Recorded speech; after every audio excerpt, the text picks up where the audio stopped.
What's up guys, LOH Low Tech, and this is a quick video about my Model S.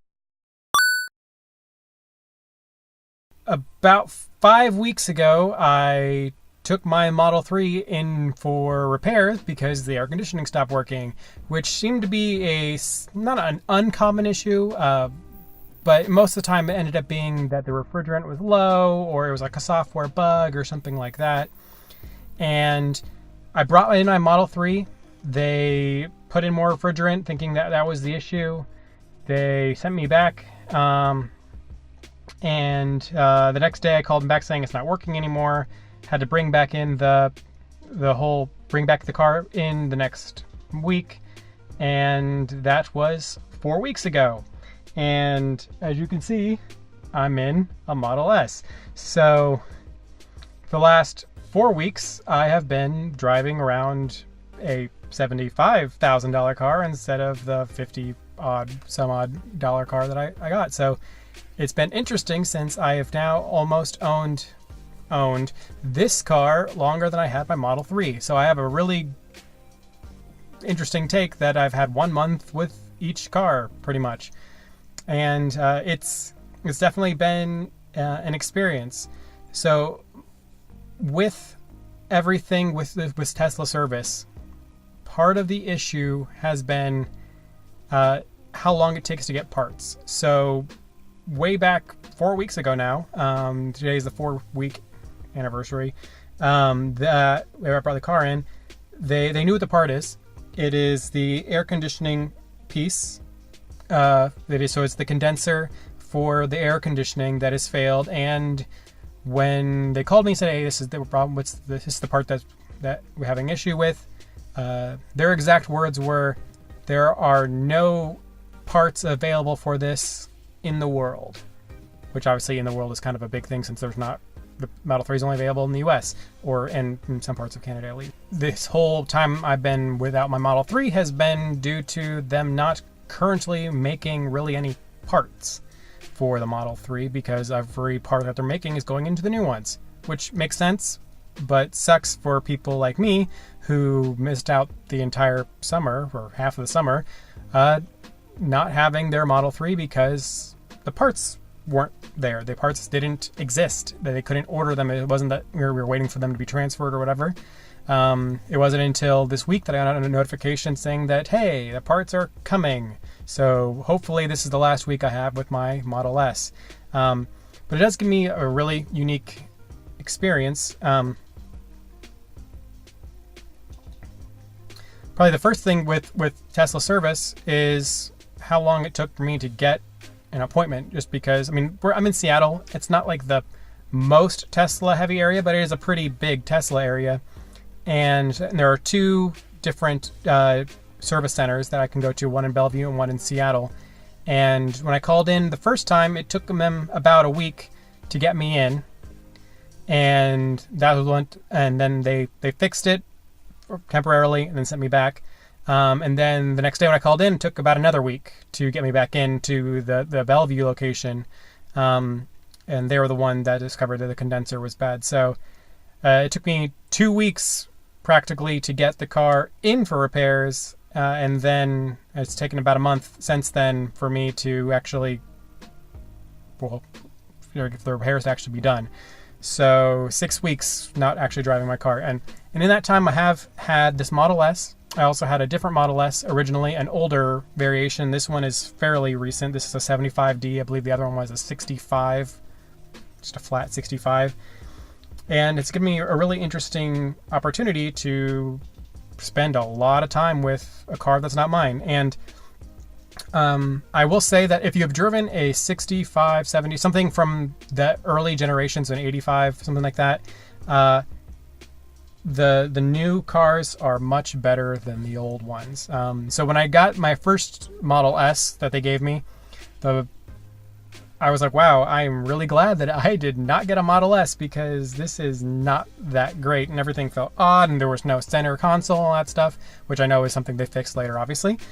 But it was just really weird. The screen qualities it wasn't that great. I mean, it was 5-6 years ago now. The seats weren't not my taste. There was a lot of like really shiny looking leather, which always looked greasy. It wasn't that great. And so when I got this Model S, it was pretty much night and day difference. It reminds me very much of my Model 3. I could easily see myself daily driving it, although I do prefer the small size of the Model 3 compared to this one. But it ended up being a blessing in disguise anyway, because in that time period I moved, and the bigger car with the hatchback has definitely helped me move.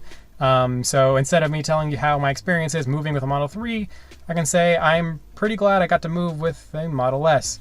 Although the heavy slant on the back door, or on the trunk, is not, it makes the back not that useful for things that are like square, just because you can't put things all the way near the back. So for that, you probably want a Model X, which is kind of why they made them. But overall, my experience with the Model S has been very positive. So this is a 75D. 0-60 is 4.2, so roughly a second faster than the car that I currently own. And it's pretty noticeable. You can definitely feel a little bit more right out the gate, just because it is all-wheel drive and my car is only rear-wheel drive. But for the most part, I would not pay $25,000 extra just to get it this much faster. Well, I would have the option of making my car all-wheel drive, although they don't sell that as an option, which they should. It's a kit car pretty much anyway. But yeah, overall, my experience with Tesla service has been generally positive, mainly because they did give me this car to use the entire time. It wasn't like I was without a car, or without a car with AC for all this time. So, you know, in that respect, you know, kudos to them that I was able to get a car for a month.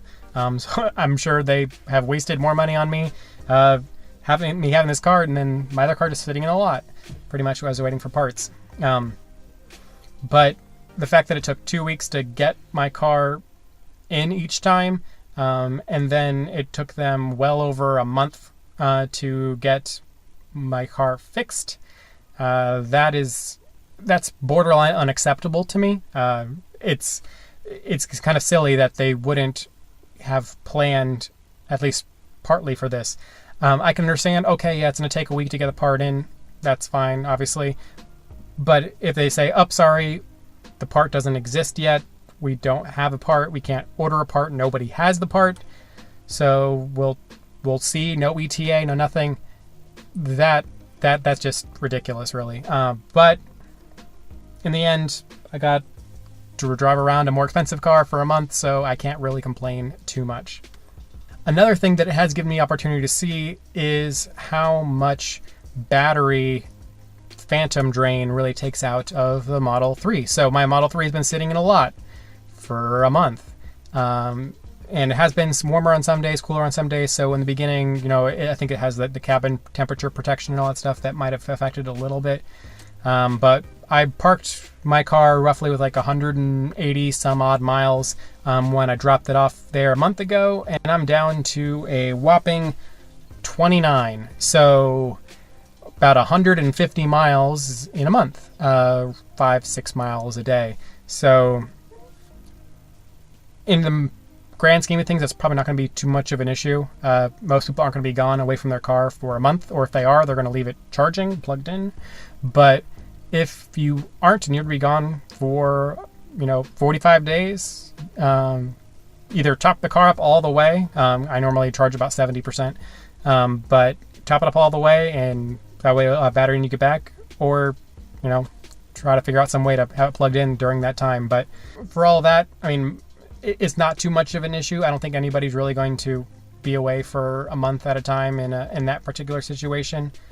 But that is something you have to kind of account for with an electric vehicle that you wouldn't necessarily need to with a gas car. I mean, maybe if you left the gas in the car for like years and the gas kind of went bad, but most cars can still run off of it, so it's not really an issue.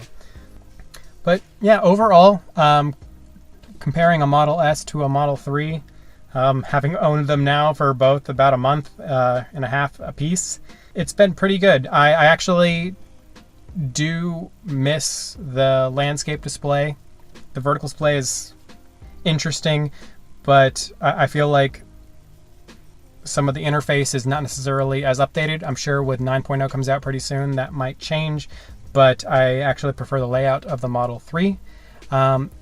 And while I do appreciate having the screen right here for some cases, like having the directions right here in front of me when you're driving with navigation, for the most part, I haven't really felt that it was that advantageous or anything like that. So I would still stick with the Model 3, especially since I like a car a bit smaller. So unless you really need the hatchback or you really need the little bit bigger size, or maybe the 7-passenger, but if you're getting the 7-passenger, get a Model X.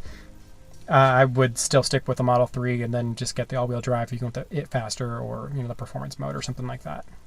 But that's all I got for you guys. If you have any questions about my experience with the Model S, my experience with Tesla service, my experience, comparing Model 3 to Model S, let me know in the comments. I'd be happy to share any information that I have with you. I have missed having tint on the windows for the summer, but for the most part, I've really enjoyed having this opportunity to drive both cars pretty much back to back. Thanks for watching, guys. This is LH with Low Tech, and this has been my month with my Model S. Subscribe.